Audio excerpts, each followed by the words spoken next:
Hello les amis, j'espère que vous allez bien. Aujourd'hui dans cette nouvelle vidéo, je vais vous présenter les 3 vies financières qui vous attendent. Mais avant, si ce n'est pas déjà fait, je vous rappelle que vous pouvez recevoir gratuitement ma sélection de livres sur l'indépendance financière en cliquant sur le bandeau qui apparaît sur la vidéo. Donc, lorsque l'on a terminé ses études et que l'on trouve son premier job, notre vraie vie financière commence. C'est à ce moment-là que nous devons prendre l'une des 3 vies financières qui sont face à vous. Donc aujourd'hui dans cette vidéo, je vais vous présenter et je vais vous donner les 3 vies financières que vous allez pouvoir choisir, qui sont complètement différentes l'une de l'autre, et qui vous permettra également d'avoir la vie que vous souhaitez ou non. Je précise également que si effectivement vous êtes plus avancé dans l'âge, et bien forcément vous avez déjà choisi une des 3 vies financières que je vais vous présenter. Mais effectivement, vous pouvez également changer de vie financière en cours de vie, même si vous n'avez pas pris la bonne vie financière, en tout cas dès le début de votre vie active, et vous pouvez en changer, et donc prendre l'une des 3 vies financières que je vais vous présenter, donc au cours de votre vie active et en changer. Alors première vie financière, c'est ce que j'appelle la vie à crédit. Vous avez donc votre premier job et donc vous avez besoin d'une nouvelle voiture, donc pas de problème. Bon, celle que vous avez peut encore tenir, mais elle commence à avoir quelques kilomètres. Et puis vu que vous avez votre premier job, vous pouvez vous permettre. Donc vous allez prendre tout simplement un crédit pour acheter une voiture neuve, qui comme ça vous permettra de durer plus longtemps. Et puis en même temps, vous venez de louer votre premier appartement et de quitter papa-maman, puisque vous avez eu votre premier job. Et puis donc, comme vous avez votre premier job, vous pouvez payer un loyer, donc c'est pas un souci, vous pouvez vous installer tranquillement. Pour en faire votre petit nid douillet, vous décidez de faire un petit crédit à la consommation de quelques milliers d'euros. Et puis comme ça, vous allez donc décider tout au long de votre vie, et bien de cette première vie en tout cas, de vous faire plaisir. Mais vos plaisirs coûtent cher, mais heureusement, il y a les crédits. Ensuite, deuxième vie financière, c'est la vie au centime près. Donc vous avez votre premier job, et puis vous décidez quand même de garder votre vieille voiture que vous changerez plus tard, mais vous décidez de quitter papa-maman, et puis d'acheter tout de suite votre résidence principale, car vous ne concevez pas de louer et donc d'habiter chez quelqu'un d'autre. Et puis au moins, vous ne jetterez pas l'argent par les fenêtres, votre argent par les fenêtres, puisque dans un loyer. Donc voilà, donc autant acheter tout de suite, comme ça, voilà, vous mettez pas votre argent dans un loyer et vous mettez dans chez vous. Donc vous gagnez, admettons, 1500 euros par mois, et puis la banque vous propose un prêt avec une mensualité de 650 euros par mois. Puis vous dites banco, j'achète comme au Monopoly, et puis c'est parti.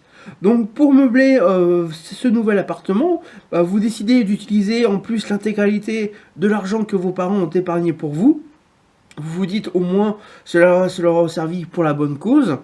Et puis donc vous décidez donc en fait dans cette deuxième vie de vivre selon vos moyens, mais au centime près. Ce que vous avez, vous le dépensez et puis vous ne faites pas d'économie. Ensuite, troisième vie financière, c'est ce que j'ai appelé la vie sereine. Donc vous avez donc votre premier job toujours, mais vous garderez votre vieille voiture, en tout cas vous gardez votre vieille voiture jusqu'à ce qu'elle ne roule plus, et puis à ce moment-là, une fois qu'elle ne roulera plus, vous en achèterez une autre, mais d'occasion. Vous décidez de rester encore un peu chez papa-maman, déjà parce que vous y êtes bien, hein, et puis pendant ce temps-là, c'est un loyer d'économiser, et puis vous préférez attendre de trouver l'âme sœur pour vous installer avec. Hein. Et puis ce loyer d'économiser vous permet d'épargner une grande partie de votre salaire qui pourra vous servir par exemple d'apport pour l'achat d'un bien immobilier locatif, parce que vous avez le projet d'acheter un bien immobilier locatif.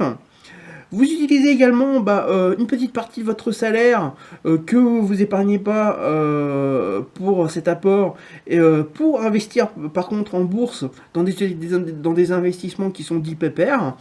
Et puis ça vous permet comme ça de créer un petit patrimoine.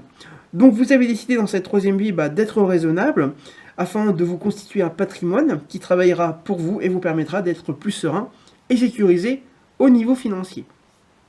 Donc bien sûr, vous l'aurez compris, là où je veux en venir, c'est que il faut que ce soit la troisième vie financière auquel vous devez adhérer le plus possible, car si vous choisissez la première vie financière, vous risquez tout simplement le surendettement et la pauvreté, parce que plus vous avez de crédit, plus vous enrichissez la banque et les sociétés de crédit, et moins vous avez d'argent pour vous, et vous risquez à terme un surendettement et donc la pauvreté. Par contre, d'enrichir les banques et les instituts bancaires. La deuxième vie financière, elle, bien qu'elle soit plus saine que la première, ne vous permettra pas de vous sécuriser si jamais vous avez un coup dur et pourra également vous entraîner dans le surendettement à terme.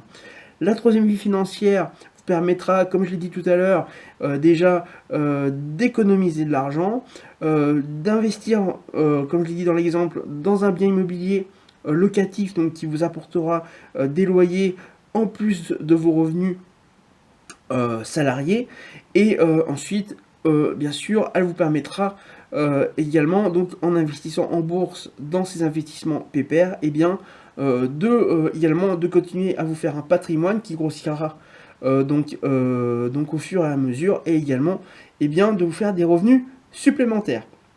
Donc voilà un petit peu pour les trois vies financières qui vous attendent. Donc donc je vous rappelle, si ce n'est pas déjà fait, que vous pouvez recevoir gratuitement ma sélection de livres sur l'indépendance financière en cliquant sur le bandeau qui apparaît sur la vidéo. Également, n'hésitez pas donc à vous abonner à la chaîne YouTube en cliquant sur le bouton s'abonner qu'il y a sur la vidéo afin d'être prévenu des prochaines publications. Également, n'hésitez pas donc à liker la vidéo si vous l'avez aimée ou si vous souhaitez me remercier pour les contenus gratuits que je vous donne.